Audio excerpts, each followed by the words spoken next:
नमस्कार, सुदर्शन न्यूज देख रहे हैं आप और मैं हूं आपके साथ संगीता झा। चलिए खबरों में शुरुआत करेंगे उत्तर प्रदेश की खबरों के साथ। आपको बता दें कि यूपी के कानपुर दक्षिण में महानगर बजरंग दल और विश्व हिंदू परिषद ने डांडिया गरबा को लेकर आयोजकों को साफ संदेश दिया है।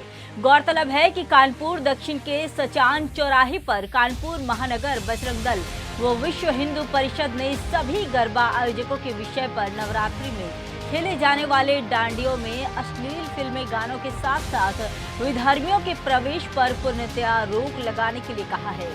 साथ ही बजरंग दल ने यह कदम लव जिहाद को रोकने, यहां तक कि नवरात्रि की पवित्रता को बनाए रखने के उद्देश्य से उठाया है। गौरतलब है कि नवरात्रि के दिनों में कानपुर के कई क्षेत्रों में डांडिया का आयोजन होता है एवं बड़ी संख्या में लोग यहां भाग लेने आते हैं। इस दौरान कोई विधर्मी इस आयोजन का फायदा ना उठा सके, इसी को लेकर बजरंग दल आयोजकों को सचेत कर रहे हैं। बजरंग दल कानपुर महानगर के विभाग सह संयोजक ने कहा कि गौमांस भक्षण करने वाले लोगों को ही शास्त्रों में राक्षस कहा गया है। उस जमाने में राक्षस हमारे धार्मिक आयोजन, यज्ञ आदि में दूषित सामग्री फेंक कर हमारी शक्ति और भक्ति में बाधा उत्पन्न करते थे। वर्तमान में गौमांस भक्षण करने वाले लोग ही हमारे गरबा डांडिया कार्यक्रम को दूषित करते हैं। इसलिए गरबा डांडिया में फिल्में, रिमिक्स या फुहड़ गाने नहीं चलाए जाए और पंडालों में लव जिहाद को रोकने के लिए जिहादियों का प्रवेश ना हो। इस बात का विशेष ध्यान सभी रखें। इसी को लेकर आईडी कार्ड की व्यवस्था भी हो और सभी को गौमूत्र छिड़ककर, तिलक लगाकर बिना जूते चप्पल ही पंडाल में प्रवेश दे। साथ ही कहा कि गरबा आयोजनों में किसी प्रकार का नशा नहीं करने देंगे। आज हम लोग कानपुर दक्षिण के सचान चौराहा पर जो है आज डांडिया प्रतियोगिता जो हो रही है हर जिलों में, उसमें गैर मुस्लिम जो मुस्लिम है वो वहां पर प्रवेश कर रहे हैं और प्रवेश करके हिंदू बहनों को जो है लव जिहाद में जो है फंसा रहे हैं। लव जिहाद का जो शुरुआत डांडिया कार्यक्रमों से करते हैं, लगातार निरंतर लव जिहाद को जो है बढ़ावा मुस्लिम समाज के द्वारा हो रहा है। हम लोग यहाँ पर इसलिए यहाँ एकत्र हुए हैं ताकि जितने भी डांडिया के जो कार्यक्रम है वहाँ मुस्लिमों का प्रवेश ना हो, अन्यथा की स्थिति में जो आयोजक है उनके ऊपर हम लोग कठोर कदम उठाएंगे। अगली खबर यूपी के बिजनौर से है। आपको बता दें कि बिजनौर में एक बार फिर अजीब कारनामा देखने को आया है, जहां एक इंटर कॉलेज के अध्यापक शहजाद अली स्कूल नियम के अनुसार होने वाले ईश्वर की प्रार्थना से परहेज करते नजर आए और जब स्कूल के प्रधानाचार्य ने प्रार्थना में जाने को कहा तो मुस्लिम अध्यापक धरने पर बैठ गया। दरअसल पूरा मामला बिजनौर के शरकोट नगर के इंटर कॉलेज का है। इस मामले में मैं ये कहना चाहता हूँ कि जो शहजाद अली हैं वो विलम्ब से विद्यालय आते हैं और प्रार्थना स्थल पर नहीं पहुँचते। उनसे कहा जाता है तो हो सकता है इस वजह से प्रार्थना में जाना वो उचित ना समझते हो। और दूसरा ये है कि वो पिछले सालों में लगभग 2 महीने क्लासों में नहीं गए, जिससे बच्चों ने सफ़र किया, क्या नुकसान हो रहा है। अच्छा, लगभग कितना समय हो गया इन्हें अध्यापन कार्य करते हुए? इन्हें लगभग पीजे इंटर कॉलेज में 10 साल के आसपास, 2 साल की सेवा दूसरे विद्यालय में रही। अच्छा, पिछले 10 सालों में ये अब तक प्रार्थना स्थल पर गए नहीं? जब से मैं प्रधानाचार्य के पद पर रहा हूँ, अधिकतर ये आनाकानी ही करते हैं, विलम्ब से आते रहे हैं और ये उचित नहीं समझते प्रार्थना स्थल पर जाना से। अगली खबर यूपी के चंदौली से है। आपको बता दें कि चंदौली में थाना सकलडीहा पुलिस व स्वाट सर्विलांस टीम को बड़ी कामयाबी हाथ लगी है। बता दें कि 20,000 रुपए का इनामी अभियुक्त गिरफ्तार कर लिया गया है। वहीं ग्राहक सेवा केंद्र संचालक के साथ छिनैती की घटना को अंजाम दिया गया। कब्जे से छिनैती का 92,200 रुपए नगद बरामद किए गए। गिरफ्तार अभियुक्त की पहचान कर ली गई है और मामले में पुलिस का कहना है कि घटना में शामिल 2 अभियुक्त पूर्व में गिरफ्तार हो चुके हैं। साथ ही घटना में शामिल 2 बाल अपचारी को पूर्व में पुलिस अभिरक्षा में लिया गया है। वहीं घटना का मुख्य आरोपी फरार चल रहा था। आगे की कार्रवाई जारी है। कि 21 सितंबर को सकलडीहा थाना क्षेत्र में एक लूट की घटना हुई थी, जिसमें लगभग 4 लाख रुपए छीन के भागे थे कुछ लड़के। उसमें ऑलरेडी 2,36,000 की रिकवरी पहले पूर्व पुलिस द्वारा की जा चुकी है। इसमें हमारे एडिशनल एसपी साहब, सीओ साहब, हमारे थाने की टीम, एसओजी की टीम, इसमें अभी भी एक अपराधी के पीछे लगी हुई थी जो तब से वांछित चल रहा था।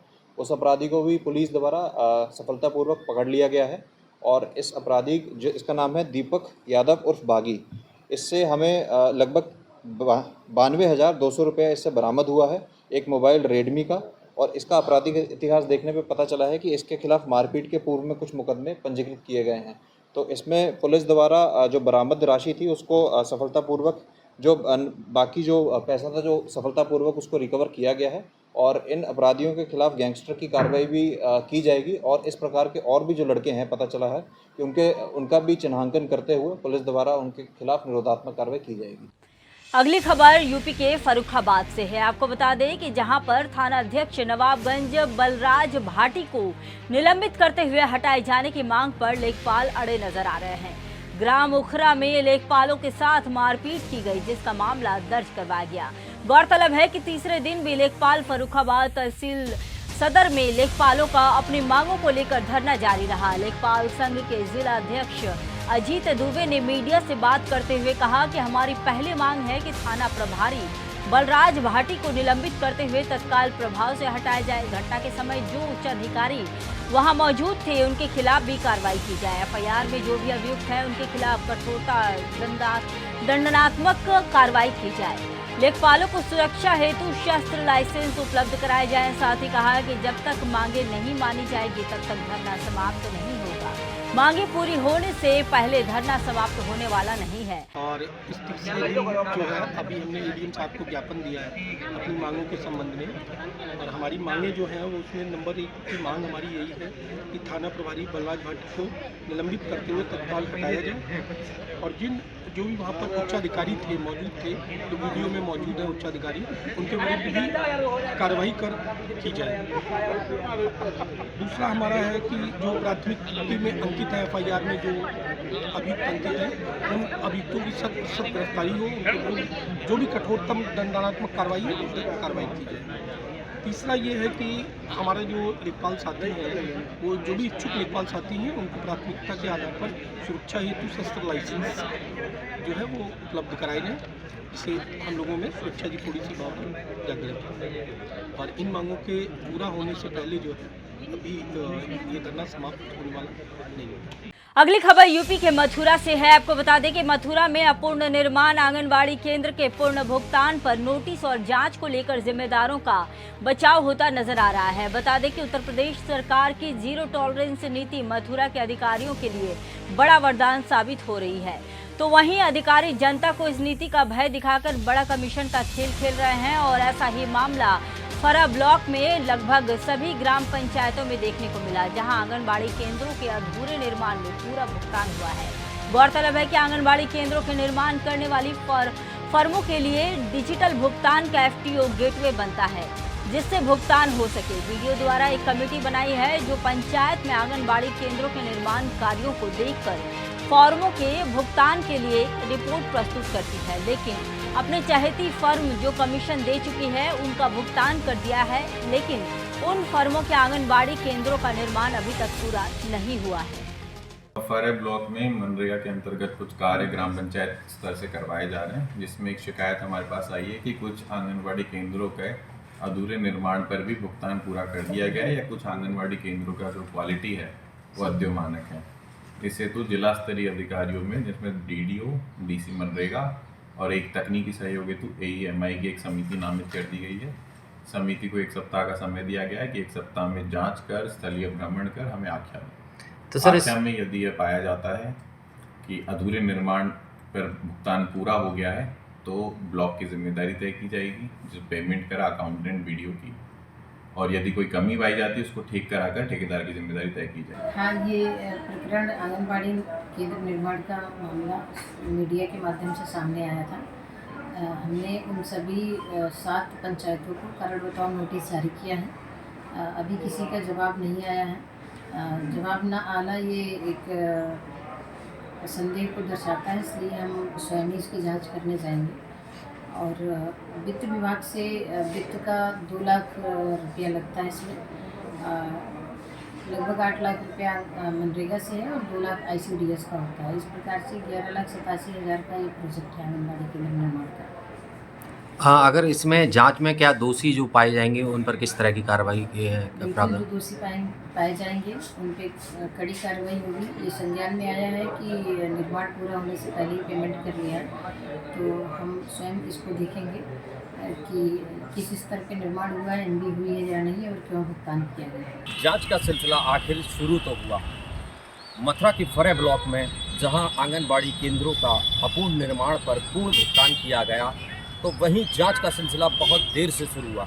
इसमें मुख्य विकास अधिकारी मनीष मीना द्वारा, वहीं डीपीआरओ द्वारा एक टीम घोषित कर जांच की प्रक्रिया शुरू की गई है। लेकिन बड़ा सवाल इसमें ये बनता है, आखिर ये जांच इतनी देरी से क्यों हो रही है? क्या कोई साक्ष्य मिटाए जा रहे हैं या अपूर्ण कार्यों को पूर्ण कराया जा रहा है? मथुरा से मोहन प्रसाद मीना, सुदर्शन न्यूज, मथुरा। अगली खबर यूपी के मुरादाबाद से है, जहां पर प्रदेश सरकार द्वारा लगातार भ्रष्टाचार को खत्म करने का प्रयास किया जा रहा है। भ्रष्टाचार यहां पर किसी से छुपा नहीं है और ऐसा ही मामला एक महीने में तीसरी बार देखने को मिल रहा है, जहां पर एंटी करप्शन की टीम ने 3 अलग अलग जगह पर 3 अधिकारियों के टच में रहने वाले बाबू कांस्टेबल जैसे लोगों को रिश्वत लेते हुए गिरफ्तार किया है। एंटी करप्शन टीम ने खनन कार्यालय से 20,000 की घूस लेते संविदा कर्मी बाबू को गिरफ्तार कर लिया है। जिलाधिकारी अनुज कुमार सिंह ने मामले का संज्ञान लेते हुए रिपोर्ट मांगा है और मामले में खनन अधिकारी और बाबू शाहरुख पर मुकदमा दर्ज कर आगे की कार्रवाई जारी है। मामला यही है कि हमारे यहाँ शिकायतकर्ता, मैंने बताया कि शिकायतकर्ता मोहम्मद रफ़ी आए थे, जिन्होंने शिकायत की थी कि उनसे जो है रिश्वत के रूप में 3 लाख रुपए की मांग की जा रही है। वो रिश्वत नहीं देना चाहते थे और वो जब इन्होंने ज़्यादा प्रेशर बनाया तो उसमें एक बाबू है राहुल, खनन अधिकारी है राहुल, और उनके द्वारा पैसों की मांग की गई थी। तो पैसे जो है आज 20,000 रुपया जो है लेते हुए रंगे हाथ पकड़ा गया। मामला ये है, मैंने लखनऊ से एक परमिशन कराई है पर्यावरण निदेशालय, वहाँ का आदेश मुझे मिला 3 तारीख 7वां महीना 2024 को। मैं इनके पास आया 2 दिन के बाद 5 तारीख को, मन की मुझे डीएम साहब से लेटर दिलवा दो।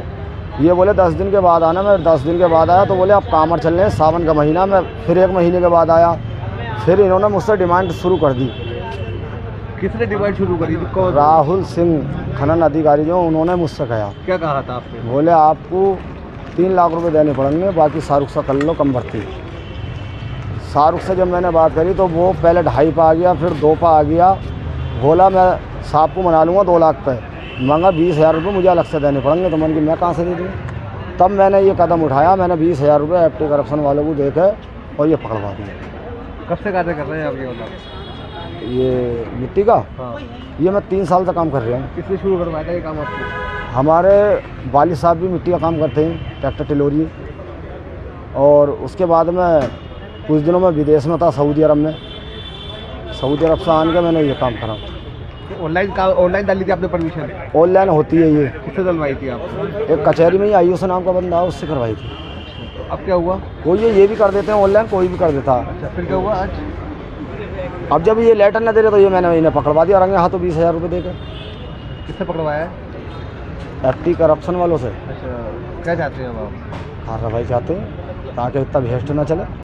अगली खबर यूपी के कानपुर से है। आपको बता दें कि कानपुर में सड़कों के निर्माण चौड़ीकरण के लिए जिला प्रशासनिक सहित नगर सांसद और विधायकों के साथ नवीन सभागार में बैठक की गई, जिसमें सड़कों के संबंध में लोक निर्माण व सुंदरीकरण जैसे संबंध में जनप्रतिनिधियों से सुझाव और प्रस्ताव लिए गए।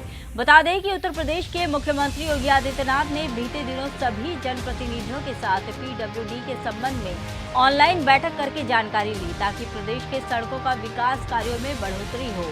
और इसी के चलते कानपुर में भी बैठक की गई। बैठक के बाद सांसद रमेश अवस्थी ने कहा कि कानपुर के विकास कार्यों के लिए शासन प्रशासन जोर दे रहा है। कानपुर के जहां जहां सड़कें बननी हैं उसका प्रस्ताव अब शासन को भेजा जाएगा, जिससे कानपुर के विकास कार्यों को और भी गति मिलेगी। जिलाधिकारी राकेश सिंह ने बताया कि कार्यों को कैसे करना है, इसके लिए दिशा निर्देश दिए गए हैं। जो है माननीय जनप्रतिनिधिगणों के साथ हमारे माननीय सांसद कानपुर भी थे, साथ ही हमारे अकबरपुर के सांसद श्री देवेंद्र सिंह भोले जी थे, माननीय विधायकगण थे।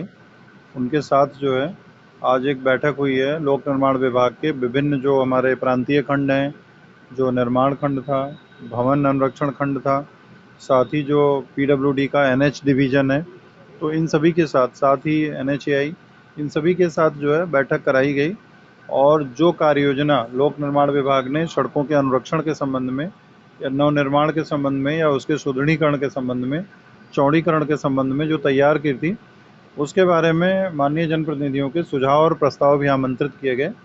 तो इसमें जो है काफ़ी अच्छी सकारात्मक मीटिंग हुई और ये माननीय जनप्रतिनिधियों के माध्यम से बातचीत करके और ये प्रस्ताव जो है शासन को प्रेषित किया जाएगा। मुख्यमंत्री जी ने अभी विगत दिनों जनप्रतिनिधियों के साथ बैठक ली थी और उन्होंने निर्देश दिए थे कि प्रशासनिक अधिकारी, PWD के अधिकारी, जिला प्रशासन के अधिकारी जनप्रतिनिधियों के साथ बैठ के PWD में कौन कौन सी सड़कें बननी हैं उनका प्रस्ताव शासन को भेजें। उसी संबंध में एक बैठक ली गई जिसमें सभी माननीय जनप्रतिनिधियों ने भाग लिया, जिलाधिकारी ने भाग लिया और PWD के अधिकारियों ने भाग लिया और जहाँ जहाँ सड़कें बननी हैं उनके प्रस्ताव जल्दी शासन को भेजे जाएंगे। इस संबंध में बैठक ली गई। परसों माननीय मुख्यमंत्री जी ने एक बैठक ली थी ऑनलाइन, जिसमें PWD और हम सब जनप्रतिनिधियों के साथ वो बैठे थे, प्रत्येक जिले से लोग जुड़े थे। उसमें उन्होंने 18 बिंदुओं पे जो PWD के द्वारा जनता की सेवा के लिए निर्माण कार्यों को दिया जाता है उसकी पूरी डिटेल उन्होंने दी थी और निर्देश दिया था कि जनप्रतिनिधियों के साथ बैठ करके कार्य योजना बना के अविलंब प्रस्ताव शासन को दिए जाएं, जिससे उस पर काम आगे बढ़ सके।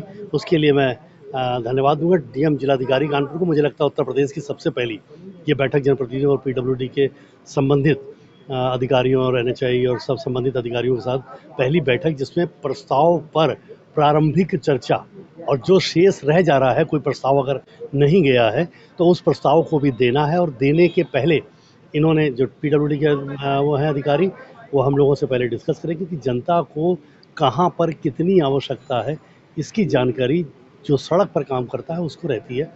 इसलिए वो इसके प्रस्तावों पे हम लोगों से चर्चा करेंगे और हम उनको भेजेंगे। मुझे लगता है मुख्यमंत्री जी की पहल अनोखी पहल है जनता के हित में। अगली खबर यूपी के शामली से है। आपको बता दें कि शामली जनपद की सदर कोतवाली क्षेत्र के सिटी के पास एक बार फिर विवादित वीडियो सामने आया है, जहां पर बजरंग दल के लोगों ने वीडियो बनाकर सोशल मीडिया पर वायरल किया है और थाने में तहरीर देकर आरोपी युवक और होटल के खिलाफ कानूनी कार्रवाई की मांग की है। वायरल वीडियो में देखा जा सकता है कि एक व्यक्ति नीचे को झुक रहा है, जिसमें बजरंग दल के और ही विश्व हिंदू परिषद के लोगों ने आरोप लगाया कि वह रोटी पर थूक रहा है और ऐसे ही लोगों पर कड़ी कार्रवाई की मांग की जा रही है। अब बात करेंगे फर्रुखाबाद की। आपको बता दें कि यूपी के फर्रुखाबाद में एक युवक की संदिग्ध परिस्थितियों में मौत हो गई। वहीं परिजनों ने एक युवक पर जहरीला पदार्थ मिलाकर शराब पिलाने का आरोप लगा दिया है। बता दें कि युवक की मौत से घर में कोहराम मच गया। गौरतलब है कि पूरा मामला फतेहगढ़ कोतवाली क्षेत्र के ग्राम महरूपुर सहजू का है। अस्पताल प्रशासन ने मृतक के शव को मोर्चरी में रखवाकर पुलिस को सूचना भेज दी है। अब खबर संभल से है। आपको बता दें कि यूपी के संभल में पुलिस ने कार्रवाई करते हुए मानव तस्करी के एक गिरोह का पर्दाफाश कर दिया है। गौरतलब है कि थाना बनियाठेर पुलिस ने कार्रवाई की है, जहां मानव तस्करी गिरोह का खुलासा किया गया और 3 आरोपियों को गिरफ्तार कर लिया गया। जहां आरोपी तस्कर एक नाबालिग बच्ची को बेचने की फिराक में था, तो वहीं नखासा थाना पुलिस ने एक जमीन को 2 बार बेचे जाने में वांछित चल रहे आरोपी को हिरासत में लेकर जेल भेज दिया है। मामले में आगे की कार्रवाई जारी है। जनपद संभल के थाना बनियाठेर क्षेत्र में एक मुखबिर खास ने पुलिस को सूचना दी कि कुछ लोग हैं जो मुरादाबाद से यहाँ पे बनियाठेर थाना क्षेत्र में आए हैं और एक बच्ची को 60,000 रुपये में बेचने के लिए जगह जगह घूम घूम के प्रयास कर रहे हैं और बता रहे हैं कि इस बच्ची का जिस तरीके से उपयोग करना है उपयोग कर सकते हैं। यह बात सूचना पुलिस को मिलने पर तुरंत पुलिस थाना बनियाठेर क्षेत्र में जहां मुखबिर खास ने बताया तो वहां पहुंची, तो उन्होंने 3 लोगों को कब्जे में लिया और उनके पास से उस नाबालिग बच्ची जिसकी उम्र 13 वर्ष है उसको रिकवर किया। गहनता से पूछताछ करने पे पता चला कि इस नाबालिग बच्ची के पिता ये अपनी बच्ची को 60,000 रुपये में बेचना चाहते थे, जो कि एक ह्यूमन ट्रैफिकिंग के तहत एक अपराध है। इसमें इस संदर्भ में राजू पुत्री सुलाल, जो कि मुरादाबाद रहने वाला है, जो अपनी बच्ची को बेचने के लिए इस गांव में आया था, उसके साथ साथ बबलू पुत्र लल्लू और कौशल शर्मा, जो कि दलाल हैं, इस तरीके के काम करने में अभ्यस्त हैं। इन तीनों लोगों को चाइल्ड ट्रैफिकिंग और ह्यूमन ट्रैफिकिंग के सेक्शन 143/4 BNS में गिरफ्तार करके आज जेल भेजा गया है। आगे की विधिक कार्रवाई सुनिश्चित की जा रही है।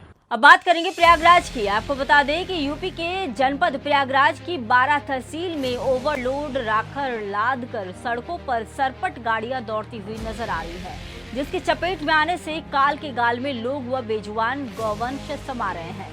सड़कों पर सरपट दौड़ रही ओवरलोड गाड़ियों पर अनदेखी से आम जनमानस के लिए परेशानी बनती नजर आ रही है। इसी को लेकर बजरंग दल के युवा पदाधिकारी ने बताया कि रात दिन राष्ट्रीय राजमार्ग से लेकर मुख्य मार्ग तक बड़ी बड़ी गाड़ियां ओवरलोड व मटेरियल लाद कर फराटा भरती है, जहां आए दिन हादसे हो रहे हैं। तो वहीं देखना होगा कि स्थानीय प्रशासन इस मामले पर क्या कड़ी कार्रवाई करती है। ये ओवरलोड गाड़ियां जो है अनियंत्रित तेज रफ्तार के साथ, इतना तेज रफ्तार के साथ इस गंभीर क्षेत्र में जो है, जहाँ पे आबादी क्षेत्र है, कई बार शासन प्रशासन को सूचना देने के बाद भी इनके रफ्तार में कंट्रोल नहीं हो रहा है।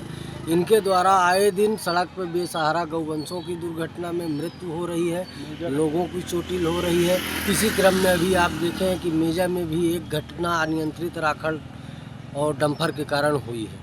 तो इनके द्वारा इतना अनियंत्रित वाहन चलाया जा रहा है। अभी तो दिन में कुछ इनकी रफ्तार सीमित है, रात होने के बाद ये एकदम से इनकी रफ्तार इतनी तेज हो जाती है कि जिससे जो है लोगों का आवागमन जो है प्रभावित होने लगता है। अगली खबर यूपी के फिरोजाबाद से है। आपको बता दें कि फैजान व अन्य को पुलिस ने मुठभेड़ के दौरान घायल अवस्था में गिरफ्तार कर लिया है। साथ ही अभियुक्तों के कब्जे से अवैध असलहा व लूट का सामान बरामद किया है। फिरोजाबाद के थाना शिकोहाबाद पुलिस टीम को मुखबिर द्वारा सूचना दी गई कि काले रंग की पल्सर मोटरसाइकिल व सवार पर 2 व्यक्ति अराव की तरफ से आ रहे हैं, जिनके पास अवैध असलहा है।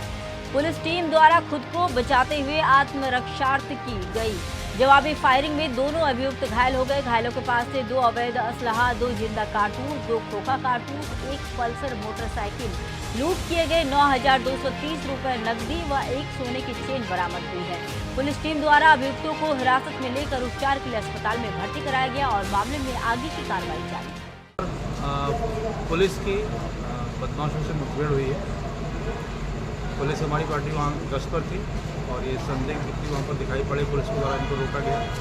इनके द्वारा पुलिस पार्टी को फायर किया गया था। जवाबी फायरिंग में इसमें से 2 व्यक्ति मौके पर इंजर्ड हुए हैं।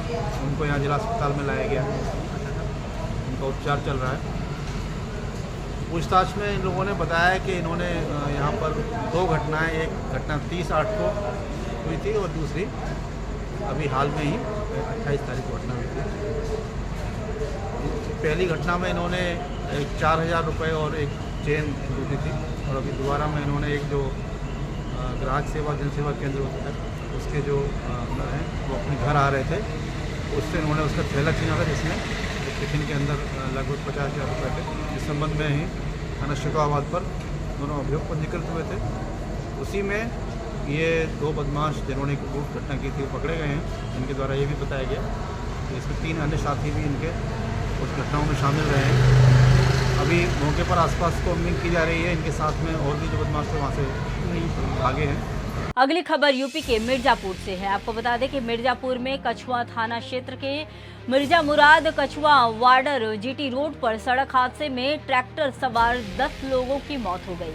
गंभीर रूप से घायल 3 लोगों को वाराणसी बीएचयू में भर्ती कराया गया, जहां ट्रैक्टर सवार भदोही में छत की ढलाई करने के बाद वाराणसी मिर्जा मुराद अपने घर जा रहे थे और इसी दौरान पीछे से अनियंत्रित ट्रक ने धक्का मार दिया। जब तक घायलों को मदद मिलता 10 लोगों की मौके पर ही मौत हो गई। कछुआ पुलिस शवों को कब्जे में लेकर कानूनी कार्रवाई में जुट गई है। आज रात्रि लगभग 1 बजे के आसपास हम लोगों को सूचना मिली कि मिर्जा मुराद कछुआ बॉर्डर पर जीटी रोड पे एक एक्सीडेंट हुआ है, जिसमें कि एक ट्रैक्टर जिसमें 13 लोग सवार थे, जो कि जनपद भदोही से जा रहा था और बनारस की तरफ जा रहा था, उसको पीछे से एक ट्रक ने टक्कर मारी है, जो कि अनियंत्रित हो चुका था। तत्काल इस सूचना पे हम सभी लोग वहाँ मौके पे पहुँचे और वहाँ पर जो भी बचाव का कार्य शुरू किया गया। उन 13 लोगों में से 10 लोगों की मृत्यु हो गई और 3 जो घायल हुए उनको तत्काल इलाज के लिए बीएचयू भिजवा दिया गया है। ये सभी 13 लोग जनपद और भदोही में काम करते थे लेबर का, और आज रात्रि में ढलाई का काम करके वापस अपने गांव, जो कि मिर्ज़ा मुराद में पड़ता है बनारस में, वहां लौट रहे थे। और ये सभी लोग वहीं मिर्ज़ा मुराद के रहने वाले हैं।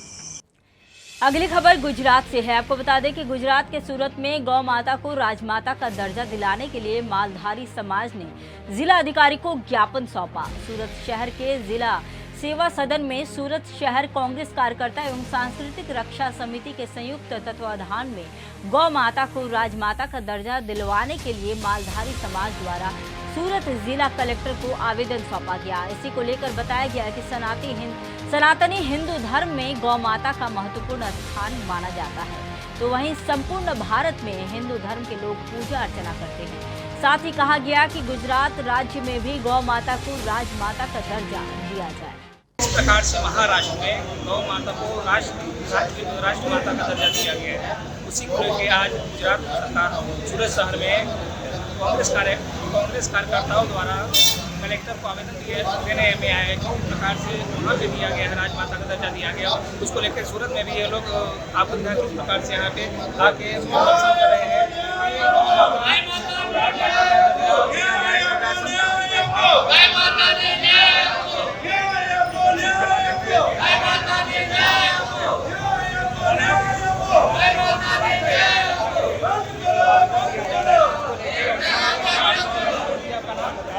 मेरा नाम है अजीत दादा।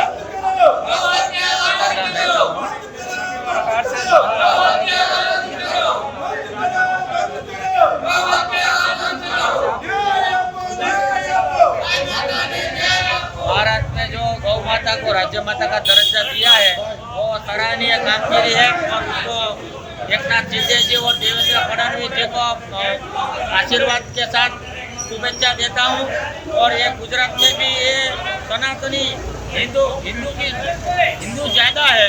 गुजरात में भाजपा की सरकार है हिंदुत्व वाली, तो ये गौ माता राज्य माता का दर्जा गुजरात में क्यों नहीं मिल सकता। हमारी वही मांग है कि गुजरात में राज्य माता का दर्जा मिले और भारत में राष्ट्र माता जाहिर करे। और शंकराचार्य चारों चार शंकराचार्य ये मुहिम चला रहे हैं कि गौ माता को राष्ट्र माता जाहिर करो, और सब उसके साथ ही है। और इसमें किसी का बहुमती वाली सरकार है तो किसी का साथ सहकार भी लेने की कोई ज़रूरत नहीं है। और हिंदुस्तान में हमें गाय माता का कायदा करने में या गाय माता को राष्ट्र माता जाहिर करने में ये आवेदन पत्र देना पड़ता है या आजीजी करना पड़ता है, वही एक शर्म की बात है। क्योंकि जो हिंदुस्तान है, जो सनातन धर्म का लोगों भी भारत में ज़्यादा हिंदू है, और यहाँ पर हमें गाय माता का कायदा जो आवेदन पत्र देना पड़ता है और सबको सम्मति मिले। आज पहला नवरात्रा है और पहले तो गुजरात सरकार गाय माता को राज्य माता का दर्जा दे और भारत सरकार भी राष्ट्र माता जाहिर करे, जैसी मेरी विनती है सबको। जय माता दी, जय महाकाल। जिस तरीके से देखा उन्होंने बताया कि आज नवरात्रि का प्रथम दिन है और प्रथम दिन के अंतर्गत गुजरात सरकार से मांग की है कि गौ माता को राजमाता का दर्जा दिया, क्योंकि महाराष्ट्र सरकार एक सिंधी सरकार ने वहाँ पे गौ माता को राजमाता का दर्जा दिया है। कैमरामैन संदीप सिंह राजपूत के साथ प्रेम कुमार निषाद, सुदर्शन टीवी न्यूज, सूरत, गुजरात।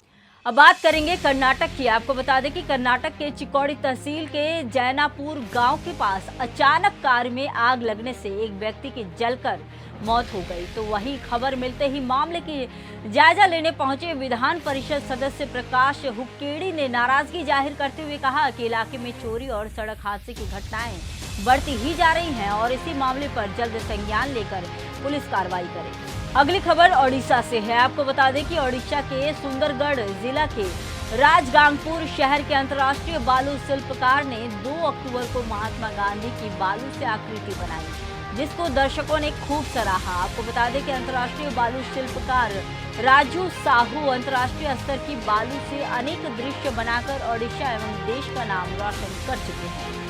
फिलहाल के लिए इस बुलेटिन में इतना ही। देश दुनिया की तमाम खबरों के लिए देखते रहिए सुदर्शन न्यूज। जय हिंद।